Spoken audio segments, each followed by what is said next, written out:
লালমনিরহাটে একের পর এক চীনা কার্গো বিমান নামছে। বোঝাই করে আনা হচ্ছে rocket launcher, drone, missile system আর অজানা যুদ্ধ সামগ্রী। পুরো বিমানবন্দর ঘিরে ফেলেছে বাংলাদেশ সেনাবাহিনীর কমব্যাট ইউনিট। ট্রিগারে আঙুল, প্রস্তুত যে কোনো মুহূর্তে গর্জে ওঠার জন্য। পুরো বিমান ঘাঁটিটাই রূপ নিচ্ছে এক মারণ ঘাঁটিতে। টের পেয়ে দিল্লির এক চিফ স্ট্র্যাটেজি অফিসার চিৎকার করে উঠে বলেন, বাংলাদেশ চীন মিলে চালু করেছে অপারেশন চিকেন স্নেক। এবার উত্তর পূর্ব ভারতকে কেটে ফেলতে চায় ওরা।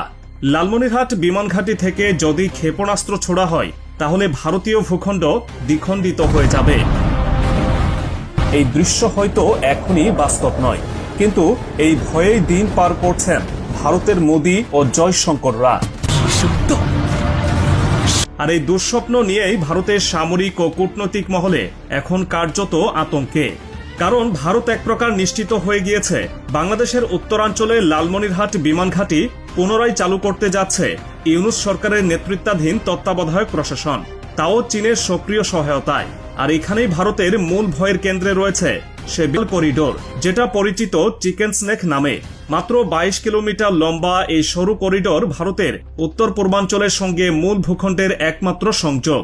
আর এই করিডোরের কাছাকাছি বাংলাদেশের ঘাঁটি যদি সক্রিয় হয় তাহলে ভারতীয় সেনা দপ্তরগুলো হয়ে পড়বে যেন এক একটা নিশানা, চীন পাকিস্তান যৌথ নজরদারির লক্ষ্যে।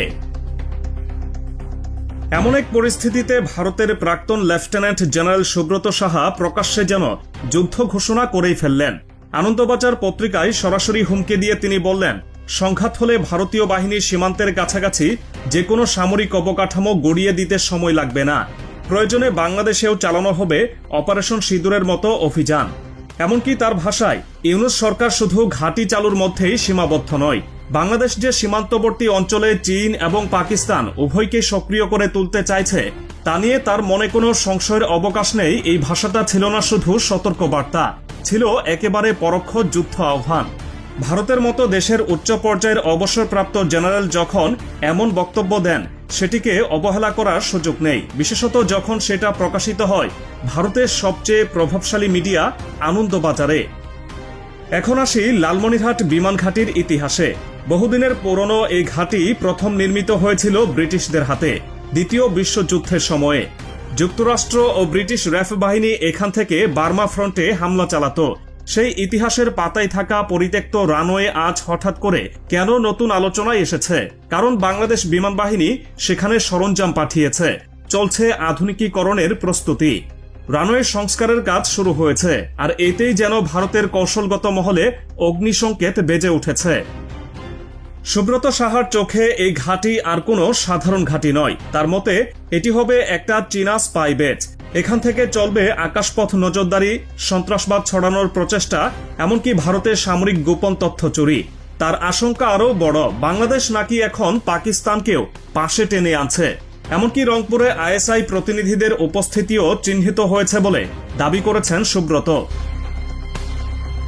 এখানেই শেষ নয়, সুব্রত হুমকি দিয়ে বলেন 2025 সালে বাংলাদেশে অপারেশন সিঁদুরের মতো অভিযান চালাবে ভারত এবং 1 মিনিটের মধ্যে হামলা চালিয়ে বাংলাদেশের লালমনিরহাট বিমান ঘাঁটি ধ্বংস করে দেওয়া হবে। তিনি আরো বলেন, লালমনিরহাটে চীনের উপস্থিতি ভারতের উত্তর পূর্বাঞ্চলের অস্থির রাজনৈতিক, সাংস্কৃতিক ও অর্থনৈতিক অবস্থা এই সামান্য আগুনে ভয়ানক বিস্ফোরণে রূপ নিতে পারে। অন্যদিকে বাংলাদেশের পররাষ্ট্র মন্ত্রণালয় এমন কোন সামরিক চুক্তির কথা অস্বীকার করেছে। তারা বলছে চীনের সঙ্গে আলোচনা ছিল শুধুই অবকাঠামো ও বিনিয়োগ নিয়ে। কিন্তু ভারতীয় মিডিয়ার জল্পনা থামছে না। কেন? কারণ লালমনিরহাট যে কৌশলগত একেবারে ভারতের বুকের উপর বসে আছে, আর সেটাই ভারতের চোখে কাটা হয়ে উঠেছে। কারণ ভারতের পূর্বাঞ্চল 7 সিস্টার্স ইতিমধ্যেই বিচ্ছিন্নতাবাদ, মাদক চোরাচালান, অস্ত্র পাচার আর গণতান্ত্রিক সংকটের আগুনে জ্বলছে।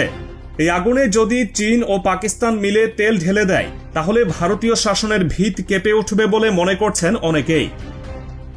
এদিকে সুব্রত সাহাদের বাংলাদেশ নিয়ে এরকম হুমকার পর হঠাৎ করেই যেন আগুনে ঘি ঢেলে দিলেন আসামের মুখ্যমন্ত্রী হিমন্ত বিশ্ব শর্মা।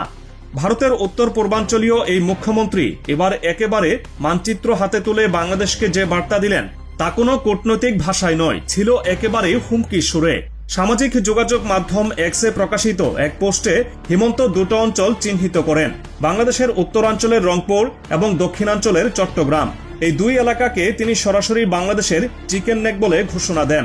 ভারতের এটা চিকেন নেক আছে আৰু বাংলাদেশের দুটা চিকেন নেক আছে, গতিকে আমার এটা চিকেন নেকক বাংলাদেশে হামলা দিলে আমিতো দুটা চিকেন নেকক হামলা দিম। এমন এক সময় তিনি এই কথা বললেন যখন ভারতীয় সংবাদ মাধ্যমে লালমনিরহাট বিমান ঘাঁটি নিয়ে উত্তেজনা তুঙ্গে এবং যখন ভারতের সামরিক ও কূটনৈতিক মহল বাংলাদেশে চীনা প্রভাব নিয়ে আতঙ্কে দিন গুনছে। হিমন্ত বিশ্ব শর্মা বলেন, যদি বাংলাদেশ ভারতের একমাত্র চিকেন নেকে আঘাত হানার কথা ভাবে তাহলে আমরা বাংলাদেশের দুইটি চিকেন নেকে আঘাত হানব, দেখিয়ে দেব কিভাবে ইতিহাস তৈরি হয়।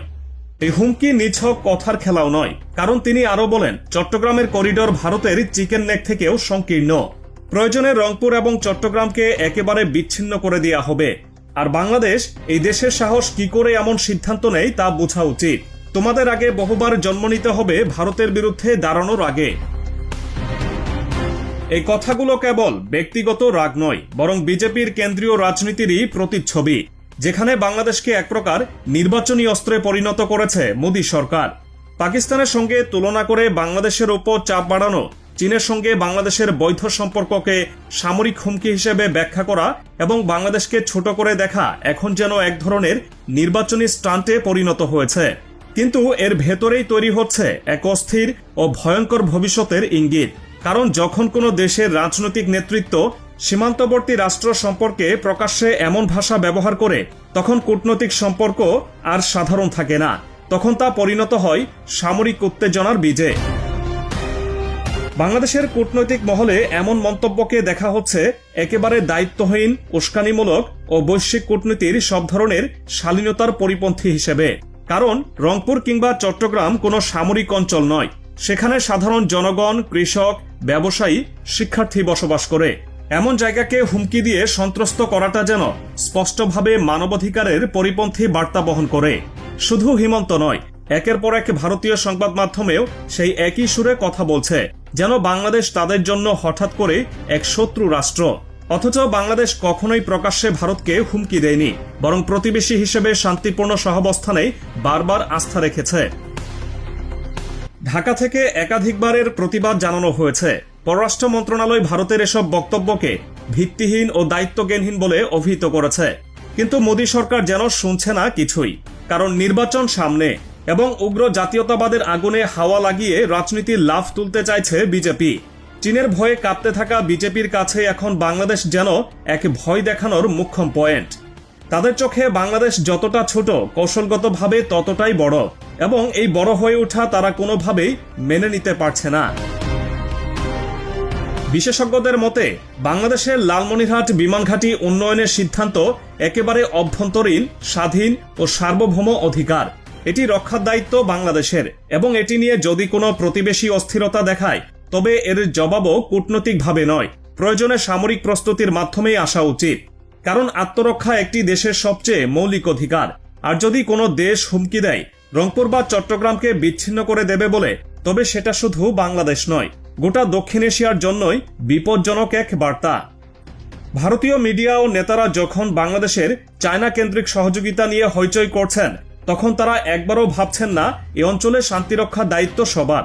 রাজনৈতিক ফায়দা তোলার জন্য যখন সীমান্তের ভেতরের মানুষকে সরাসরি হামলার হুমকি দেওয়া হয়, তখন তা শুধু সাময়িক উত্তেজনায় নয়, ভবিষ্যতের জন্য এক আগুনের খেলা। লালমনিরহাটের একটি পুরনো বিমান ঘাঁটি হঠাৎ করে কিভাবে এমন অস্থিরতার উৎস হয়ে উঠল, তার উত্তর শুধু ভূরাজনীতিতে নয়, বরং উগ্র রাজনীতির ভেতরেও লুকিয়ে আছে। শেষ কথা, বাংলাদেশ যুদ্ধ চায় না, কিন্তু সার্বভৌমত্বের প্রশ্নে এক চুলও পিছু হটবে না।